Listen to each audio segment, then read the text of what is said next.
Assalamualaikum warahmatullahi wabarakatuh.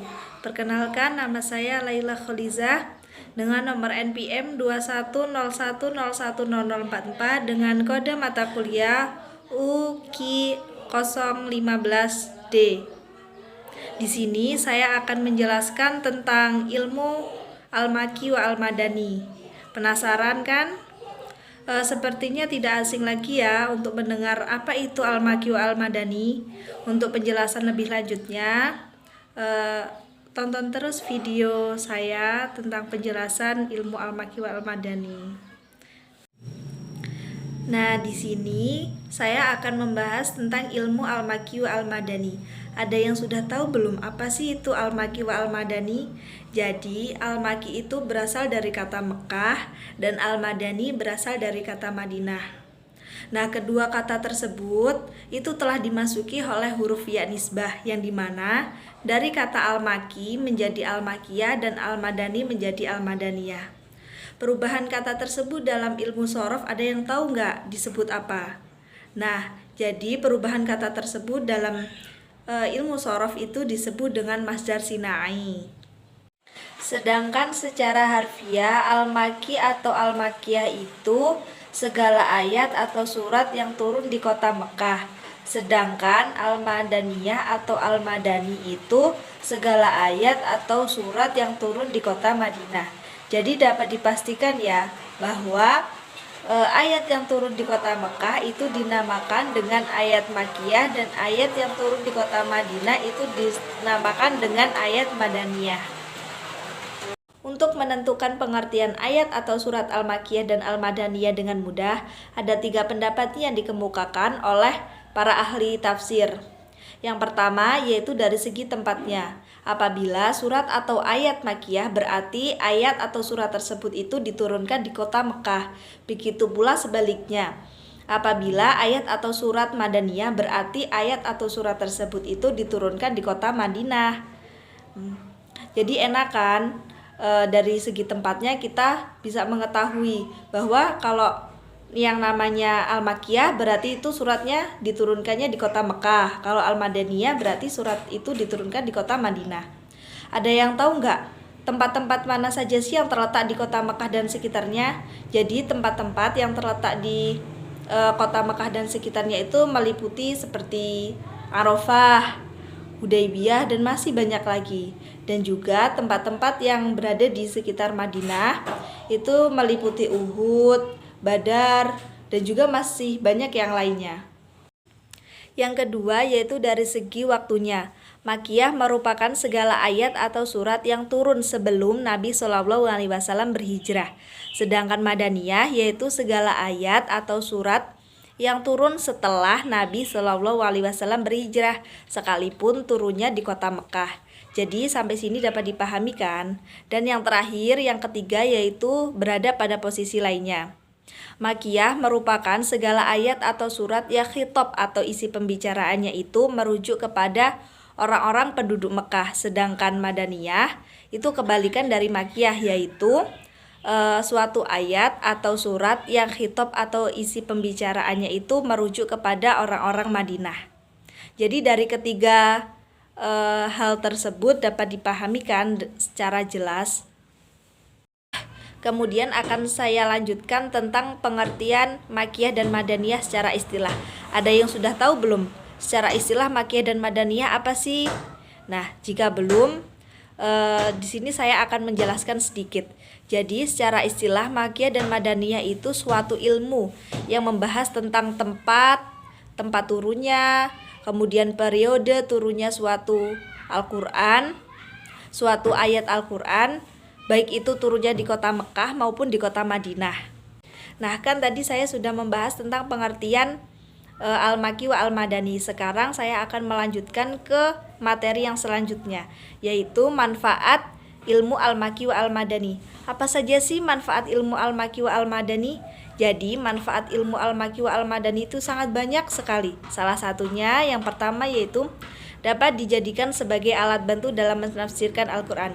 Sebab dalam menafsirkan Al-Qur'an, kita tuh tidak boleh sembarangan, harus tahu tempat turunnya Al-Qur'an, periodenya, bagaimana turunnya Al-Quran itu, bagaimana ayat itu dimasukkan ke dalam Makkiyah, apa Madaniyah, dan di dalam menafsirkan Al-Quran juga itu harus tahu mana yang ayat yang nasik dan juga ayat yang mansukh. Yang kedua yaitu dapat meresapi gaya bahasa Al-Quran dan juga dapat dimanfaatkan sebagai metode berdakwah di jalan Allah Subhanahu wa Ta'ala. Karena Makkiyah dan Madaniyah ini memiliki karakteristik yang tersendiri. Yang ketiga yaitu dapat mengetahui perjalanan Nabi Shallallahu Alaihi Wasallam melalui ayat-ayat Al-Quran. Sebab turunnya wahyu kepada Rasulullah Shallallahu Alaihi Wasallam itu sejalan dengan dakwahnya dan juga segala peristiwanya, baik itu pada periode Mekah maupun periode Madinah. Yang keempat yaitu membantu mufasir dalam mengistinbatkan hukum-hukum Islam. Istinbat itu seperti menggali hukum-hukum Islam. Untuk pembahasan yang kedua selesai, kita lanjut ke materi yang selanjutnya ya, yaitu tentang cara mengetahui Makkiyah dan Madaniyah. Bagaimana sih cara mengetahui Makkiyah dan Madaniyah? Ternyata tuh ada metodenya loh, yaitu yang pertama menggunakan sima'i nakli dan yang kedua menggunakan kiasi ijtihadi. Apa sih itu sima'i nakli? Sima'i nakli yaitu didasarkan pada periwayat yang sahih, yang dimana para sahabat itu hidup di masa saat menyaksikan turunnya wahyu atau dari para tabi'in yang menerima dan mendengar langsung dari para sahabat yang mengenai bagaimana, di mana dan peristiwa apa yang terjadi atau yang berkaitan dengan turunnya wahyu tersebut. Yang kedua yaitu metode kiasi ijtihadi. Apa sih itu kiasi ijtihadi? Jadi kiasi ijtihadi itu suatu metode yang didasarkan pada ciri-ciri Makkiyah dan Madaniyah. Apabila di dalam surat Makkiyah itu terdapat sifat atau ciri-ciri madani, maka dapat dipastikan bahwa ayat tersebut itu dinamakan sebagai ayat Madaniyah. Begitu pula sebaliknya, apabila di dalam surat Madaniyah itu terdapat ciri-ciri atau sifat peristiwa tentang Al-Makki, maka otomatis ayat tersebut itu dikatakan sebagai ayat Makkiyah. Setelah pembahasan yang ketiga selesai, lanjut ke pembahasan yang keempat ya, yaitu tentang karakteristik Makkiyah dan Madaniyah. Ternyata Makkiyah dan Madaniyah ini memiliki karakteristik ya. Tentu memiliki karakteristik dong. Apapun juga mesti memiliki ciri-ciri. Apa sih ciri-cirinya? Nah, ciri-ciri Makkiyah yang pertama yaitu di setiap suratnya terdapat lafadz atau mengandung ayat-ayat sajdah. Yang kedua, di setiap suratnya itu mengandung lafadz kala. Yang ketiga, di dalam surat Makkiyah itu terdapat seruan dengan kalimat ya ayyuhan nas, yang artinya wahai manusia, kecuali di dalam Quran surah Al-Hajj pada surat terakhir. Nah, karakteristik yang keempat yaitu di setiap suratnya mengandung kisah para nabi dan umat-umat terdahulu, kecuali di dalam Quran surah Al-Baqarah. Yang kelima yaitu membahas tentang kisah Nabi Adam dan iblis, kecuali juga di dalam Quran surah Al-Baqarah. Yang keenam, itu terdapat ayat-ayat dengan huruf terpotong atau yang disebut dengan huruf at-tahaji seperti alif lam mim, alif lam ra, dan lain sebagainya. Yang ketujuh, itu mengandung tauhid dan beribadah hanya kepada Allah Subhanahu wa Ta'ala. Adapun ciri-ciri umum surat Makkiyah itu suratnya pendek-pendek, berisi seruan kepada penduduk Mekah dan lain sebagainya. Yang kedua yaitu ciri-ciri surat Madaniyah. Apa saja sih ciri-ciri surat Madaniyah? Yang pertama yaitu mengandung ketentuan faraid dan had. Yang kedua, mengandung sindiran terhadap kaum munafik, kecuali di dalam Quran surah Al-Ankabut. Yang ketiga, mengandung uraian tentang perdebatan dengan ahli kitab. Kemudian ada nih ciri-ciri umum dari surat Makkiyah dan Madaniyah. Apa saja sih ciri-ciri umumnya? Yaitu yang pertama, ciri-ciri umum dari surat Makkiyah yaitu 1. Surat dan ayatnya itu pendek-pendek. Yang kedua, lafadznya kuat dan keras. Yang ketiga itu mengandung seruan tentang pokok-pokok keimanan kepada Allah Subhanahu wa Ta'ala, hari kiamat, dan juga menggambarkan kehidupan di dalam surga dan juga neraka. Karakteristik yang keempat yaitu di dalamnya terdapat ayat-ayat yang menyeru manusia untuk selalu berakhlakul karimah, berakhlak mulia dan juga berbuat kebajikan. Yang kelima yaitu terdapat lafadz sumpah, dan yang terakhir di dalamnya itu terdapat debat dengan orang musyrik seperti pertumpahan darah, memakan harta anak yatim, dan mengubur anak perempuan hidup-hidup. Selain Makkiyah memiliki ciri-ciri umum, ternyata Madaniyah juga memiliki ciri-ciri umum loh. Apa saja sih ciri-ciri umumnya? Yang pertama yaitu surat dan ayatnya panjang-panjang. Yang kedua, keterangan tentang perang dan juga hukumnya. Yang ketiga, berisi tentang waris, perdata, pidana, kemasyarakatan, dan juga kenegaraan. Yang keempat, yaitu suratnya mengandung debat terhadap orang-orang Yahudi atau ahli kitab. Yang kelima yaitu di dalam surat ini juga menyebutkan tentang orang-orang munafik, kecuali di dalam Quran surah Al-Ankabut. Kenapa? Karena surah Al-Ankabut itu termasuk ke dalam surat Makkiyah. Walaupun di dalamnya itu terdapat ayat-ayat yang menceritakan tentang munafik. Kemudian yang keenam yaitu menjelaskan tentang hakikat agama. Nah, setelah saya selesai menjelaskan materi yang pertama sampai yang keempat, di sini saya akan melanjutkan pada materi yang terakhir, yaitu tentang relevansi surat Makkiyah dan Madaniyah dengan dakwah. Ternyata periodisasi Makkiyah dan Madaniyah tidak hanya sekedar pada fase tempatnya saja, tetapi juga menunjukkan berbagai hal yang dihadapi oleh Nabi Shallallahu Alaihi Wasallam selama perjalanan dakwahnya.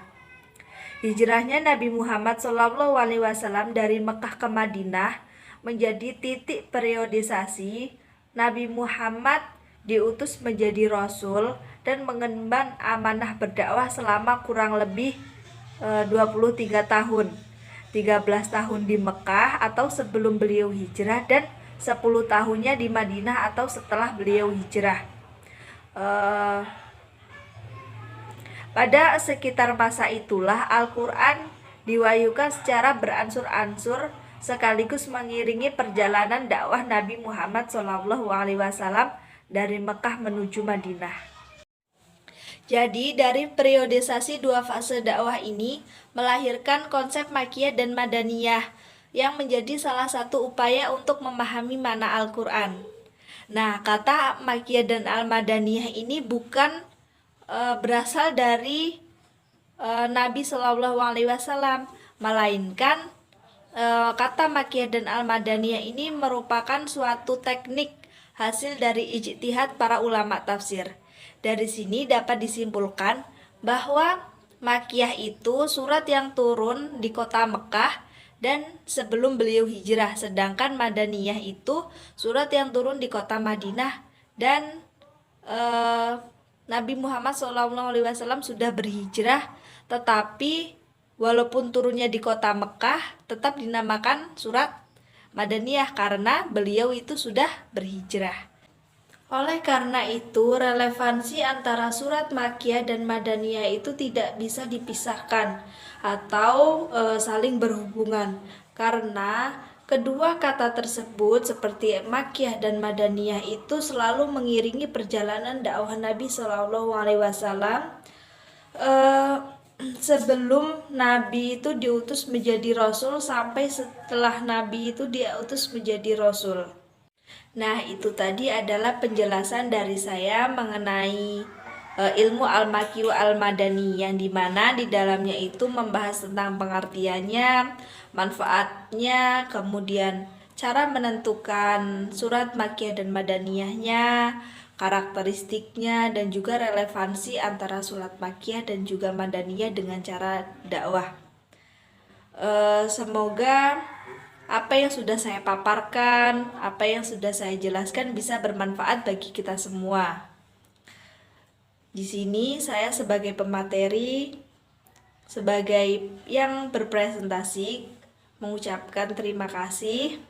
Dan sekian presentasi dari saya. Kurang dan lebihnya saya mohon maaf yang sebesar-besarnya, dan saya memohon ampun kepada Allah.